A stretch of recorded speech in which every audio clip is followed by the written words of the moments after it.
Howard Stern, of course, he was sort of infamous for his feuds, and quite recently, not to get into a political conversation, he's really been seemingly going after Joe Rogan because of shit that Joe Rogan said about like vaccines or social politics or whatever the fuck. But personally, in my opinion, I think it's because even Howard Stern knows that Joe Rogan has basically stolen his spot, stolen his crown. And while Joe Rogan is getting bigger and bigger, regardless of what you think of him, I think he stinks, but that's just me. Really? I just don't get it. I think that Joe Rogan's one of these people that he agrees with whoever he's interviewing. And he's like, yeah, I don't believe in aliens, but yeah, sometimes I do.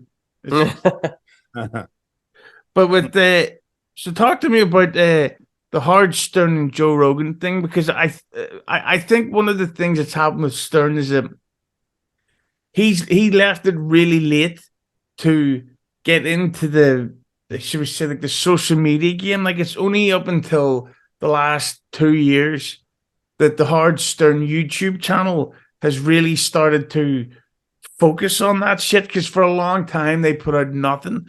Right. So tell me, what do you think about what is going on with the Stern versus Rogan? I believe that I remember, being a fan first and reading his first book, and he said in there, no one has the right to be on radio but me.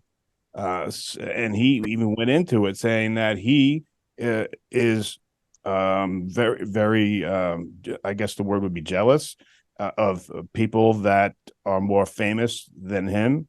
And as he sees that the show isn't what it used to be, and I don't know if that's because no one listens to radio anymore, or Sirius is doing something different now. I think that he doesn't like that someone who he had a hand in bringing up and putting on is surpassing his star. That's just me thinking. I don't think it's malicious or anything, but that's just what I think. I think he doesn't like to see anyone who's doing something that's actually in the eyes of the world better than what he does. I completely agree, because he's ignored podcasting for years and years and years. So now that podcasting is completely surpassed even where satellite was when he got to satellite, and satellite is supposed to take off into the next stratosphere. He's got no choice but now to A, acknowledge it, and B, take it on as, I'm going to challenge him, because now, since they've got such opposite views, sets it up perfectly. But unfortunately, now he's just a little bit slow on the fastball, and I think it's a fight he can't win. Yeah, it's got to be hard to be number one in the world, and then all of a sudden seeing it just kind of like sand through your hand. It's kind of just, and I don't mean that in any mean way, Howard. I mean, I got nothing but good things to say about Howard. He gave me a job. I'm a young punk out of college, But if I'm just being honest here, if I learned anything from him, I think that's what it is. I think that his star is waning, and anyone that is getting the attention he used to get is going to be a source of uncomfortability or jealousy. What I think is a real problem for Stern these days is he gets these unbelievable guests, but I think that the interviews are so shit. Like I've anyone who's listened to this before has heard me talk about the Metallica thing, but the interviews he does with Metallica are so fucking bad. Where he'll ask them questions like, "What was it like? Or did you like it when Enter Sandman was a big hit?" It's like, yes. And then there was a time he goes, "You like guitars?" Yeah, he goes. So, James, you have a very cool looking guitar. Do you like cool looking guitars? And Hefty was like, What? My guitar? You're asking me about my guitar? Yeah, and he's like, it must feel good when you sell at a stadium, right? And he's like, yeah.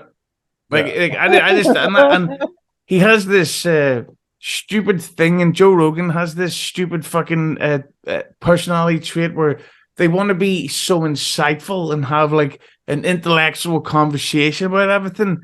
That's not what anybody wants to hear. We want to hear farts. We want to hear talking shit. And we want to hear people talk about old school rock and roll. Right, boys? Well, so you go, Casey. I'll No, please go ahead. Go ahead. No, I think that there's a huge part of an audience that wants to hear that intellectual crap. I mean, I think that's why the Howard interviews cater to that shit. And I think that's why the Joe Rogan stuff, I can't listen to it because it goes off into these weird directions that I don't know what the hell they're talking about half the time, because maybe I'm too stupid to understand, but I don't know where the hell they're going with some of these conversations. But I think there is such a large segment of people that want to feel smart and that they want to feel like they're in on the conversation. And I think that's where they are catering to, because they think that if they get James Hetfield to talk about some sort of introspective view of the Black Album, that, wow, now I feel like real connected to James Hetfield and the Black Album because he just talked about it on the Stern Show. That's what they're going for. So that's what I think. I think they're trying to get people to think a little bit too much. But I think that the huge difference is is in the guests that both of those guys get. Like Rogan gets some really, really interesting people. They're not just, because they look good and they're celebrities and stuff like that. I mean, he gets some amazing people, rocket scientists and researchers about the Congo or about the Ice Age. Shit, I don't know. I can't understand why you guys don't think that's interesting to hear about this weird shit. But it seems like it's too weird for you guys. Is that what it is? It's too kind of out there. But see the way you talk about having Ice Age experts on, you want to go, how the fuck would you know? But showing maps and going through like research and stuff like that, you don't think that stuff's cool? Absolutely. It's just not for me. I mean, it might right. For you it is, but like I said, like it just for me, I don't want to listen to it. So when I see the clips and stuff, and if I click on it and I see it, I'll listen to it, and it just I'm out after a few. Yeah, but do you want to hear about like tits and no, I don't even care about that anymore. Now? I'm done with that. No, I'm done with all that shit too. So I'm kind of in the middle. Right. We are old. Yeah. I'd like to hear about at least one tit, One. A half a tit, maybe a nip. Yeah, like a little bit of a nip slip. Yeah, you know where it's at, but it depends on the content, though, Casey. Because like you're gonna listen to Rogan and anticipate the rocket scientist and the astrophysicist. You're gonna listen to Stern and I'm gonna get the boring ass celebrity interview. But then you're gonna listen to It's Hughezy Hello, and you're gonna get Casey. You're gonna get somebody else. You're gonna get, but we know what to get. We know what we're expecting when we get the interview. So when you listen to the specific show, you know the content that's coming.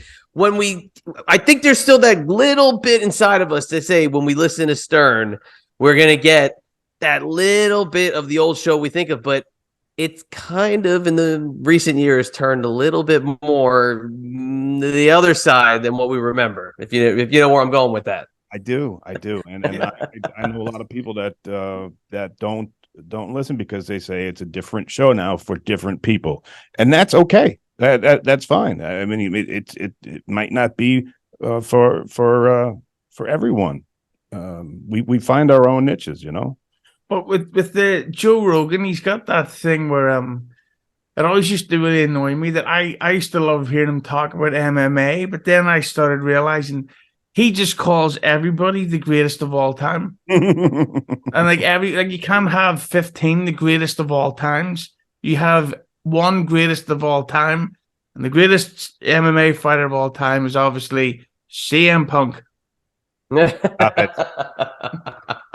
is the best? Who's the best? John Jones, which is proof that I'm not racist. Better than Habib? Yeah, I would have to go with Well, see, the thing about Jones, I like because he usually just knock people out. Because when it comes to, I know this sounds like a stupid idea, but there's something about the choking people out and tapping people out that I think anybody could do that, but not anybody could knock fucking people out. Well, apart from me, of course, I've got a giant penis. Well, I would say John Jones. I might even agree with you and give that a lot more credence. But did you see his fight against Dominic Reyes? No. Okay, well, Dominic Reyes has been knocked out for past 3 out of 3 times, I believe, to people that aren't but they're ranked maybe like down in the 20s. Taking nothing away from this guy, he played defensive back at Stony Brook, so he's an athlete. But he beat up John Jones, and he should have won, but they robbed him, and hasn't done anything since. So Jones, if he gets in there with someone that is not afraid of the John Jones nightmare or the legend that he is, next fight he's gonna get crushed, dude. If he fought the way he fought against Dominic Reyes, a lot of people I think will agree with me on that. Well, I can tell you one thing, that whoever does beat John Jones, Joe Rogan will call him the greatest of all time. Yeah, that's kind of funny.